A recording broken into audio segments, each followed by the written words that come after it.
रविंद्रनाथ टैगोर की लिखी हुई एक कहानी समाज का शिकार। आज उसे मैं सुनाने जा रही हूँ। मैं जिस युग का वर्णन कर रहा हूँ उसका न आदि है न अंत। वह एक बादशाह का बेटा था और उसका महलों में लालन पालन हुआ था, किंतु उसे किसी के शासन में रहना स्वीकार नहीं था। इसलिए उसने राजमहलों को तिलांजलि देकर जंगलों की राह ली। उस समय देश भर में 7 शासक थे। वह सातों शासकों के शासन से बाहर निकल गया और ऐसे स्थान पर पहुंचा जहां किसी का राज्य नहीं था। आखिर शहजादे ने देश को क्यों छोड़ा? इसका कारण स्पष्ट है कि कुएं का पानी अपनी गहराई पर संतुष्ट है, नदी का जल तटों की जंजीरों में जकड़ा हुआ है, लेकिन जो पानी पहाड़ की चोटी पर है उसे हमारे सिरों पर मंडराने वाले बादलों में बंदी नहीं बनाया जा सकता। शहजादा भी ऊंचाई पर था और यह कल्पना भी न की जा सकती थी कि वह इतना विलासी जीवन छोड़कर जंगलों, पहाड़ों और मैदानों में दृढ़ता से सामना करेगा। इस पर भी बहादुर शहजादा भयावने जंगल को देखकर भयभीत नहीं हुआ। उसकी राह में 7 समुद्र थे और न जाने कितनी नदियाँ, लेकिन उसने सबको अपने साहस से पार कर लिया। मनुष्य शिशु से युवा होता है और युवा से वृद्ध होकर मर जाता है और फिर शिशु बनकर संसार में आता है। वह इस कहानी को अपने माता पिता से अनेक बार सुनता है कि भयानक समुद्र के किनारे एक किला है, उसमें एक शहजादी बंदी है जिसे मुक्त कराने के लिए एक शहजादा जाता है। कहानी सुनने के बाद वह चिंतन की मुद्रा में अपने गालों पर हाथ रखकर सोचता है कि कहीं मैं ही तो वह शहजादा नहीं हूँ। जिन्नों के द्वीप की दशा सुनकर उसके हृदय में विचार उत्पन्न हुआ कि मुझे एक दिन शहजादी को बंदी गृह से मुक्त दिलाने के लिए उस द्वीप की ओर प्रस्थान करना पड़ेगा।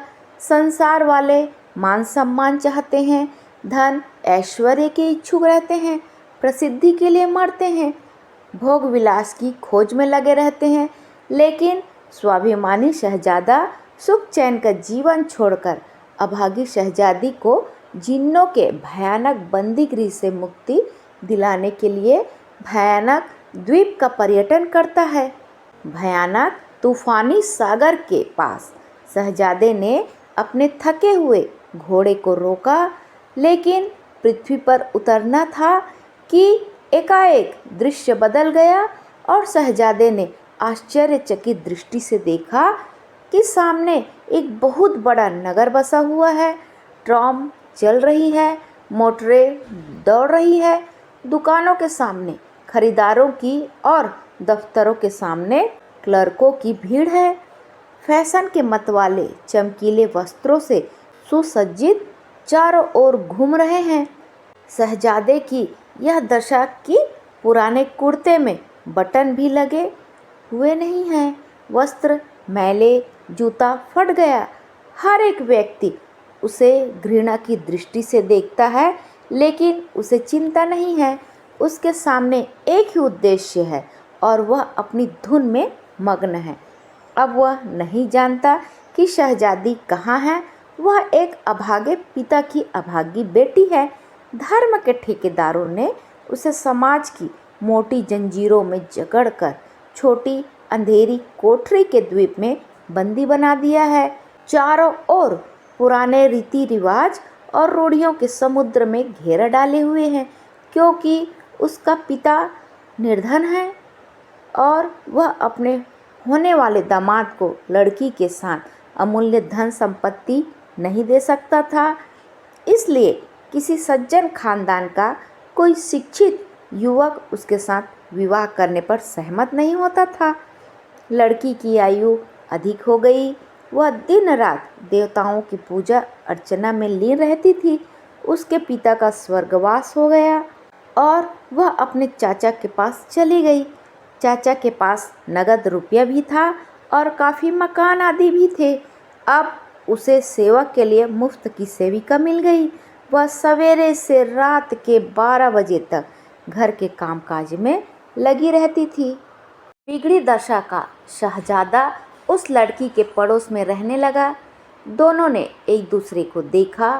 प्रेम की जंजीरों ने उनके हृदयों से विवाह कर दिया। लड़की जो अब तक पैरों से कुचली हुई कोमल कली की भांति थी, उसने प्रथम बार संतोष और शांति की सांस ली। लेकिन धर्म के ठेकेदार यह किस प्रकार सहन कर सकते थे कि कोई दुखित स्त्री लोहे की जंजीरों से छुटकारा पाकर सुख का जीवन व्यतीत कर सके। उसका विवाह क्या हुआ, एक प्रलय उपस्थित हो गई। प्रत्येक दिशा में शोर मचा कि धर्म संकट में है, धर्म संकट में है। चाचा ने मूंछों पर ताव देकर कहा, चाहे मेरी संपूर्ण संपत्ति नष्ट ही क्यों न हो जाए, मैं अपने कुल के रीति रिवाजों की रक्षा करूंगा। बिरादरी वाले कहने लगे, एक समाज की सुरक्षा हेतु लाखों रुपया बलिदान कर देंगे। और एक धर्म के पुजारी सेठ ने कहा, भाई कलयुग है, कलयुग, यदि हम अचेत रहे तो धर्म विलय हो जाएगा।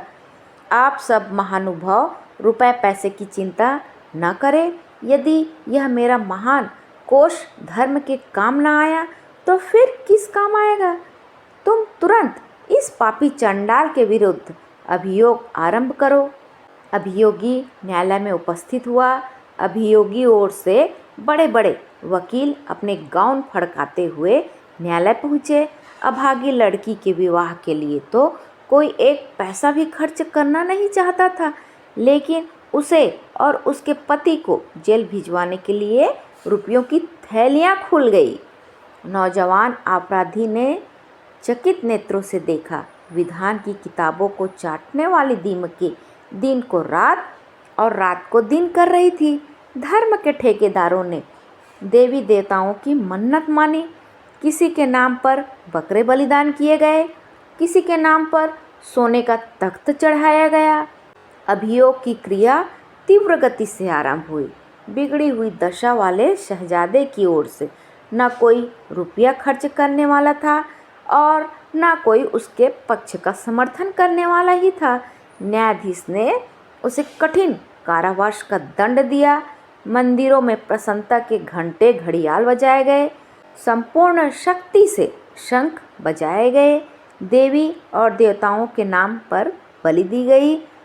पुजारियों और महंतों की बनाई सब आदमी खुशी से आपस में धन्यवाद और साधुवाद देने लगे और कहने लगे, भाइयों, यह समय कलयुग का है, लेकिन ईश्वर की कृपा से धर्म अभी भी जीवित है। शहजादा अपनी सजा काटकर कारावास से वापस आ गया, लेकिन उसका लंबा चौड़ा पर्यटन अभी समाप्त नहीं हुआ था। वह संसार में अकेला था, कोई भी उसका संगी साथी नहीं। संसार वाले उसे दंडी कहकर उसकी छाया से भी बचते हैं। सत्य है कि इस संसार में राज नियम भी ईश्वर है। फिर ईश्वर के अपराधी से सीधे मुंह बात करना किसे सहन हो सकता है। लंबी चौड़ी मुसाफिरी तो उसकी समाप्त न हुई, लेकिन उसके चलने का अंत हो गया। उसके जख्मी पाँवों में चलने की शक्ति शेष न रही। वह थक कर गिर पड़ा। रोगी था, बहुत अधिक रोगी। उस असहाय पथिक की सेवा कौन करता। लेकिन उसकी अवस्था पर एक सुहृदय देवता का हृदय दुखा। उसका नाम काल था। उसने शहजादे की सेवा की। उसने सिर पर स्नेह के हाथ फेरा और उसके साथ शहजादा उस संसार में पहुंच गया जहां न समाज है और न उसके अन्याय और न अन्यायी। बच्चा आश्चर्य से अपनी माँ की गोद में यह कहानी सुनता है और अपने फूल से कोमल कपोलों पर हाथ रखकर सोचता है, कहीं वह शहजादा मैं ही तो नहीं हूँ।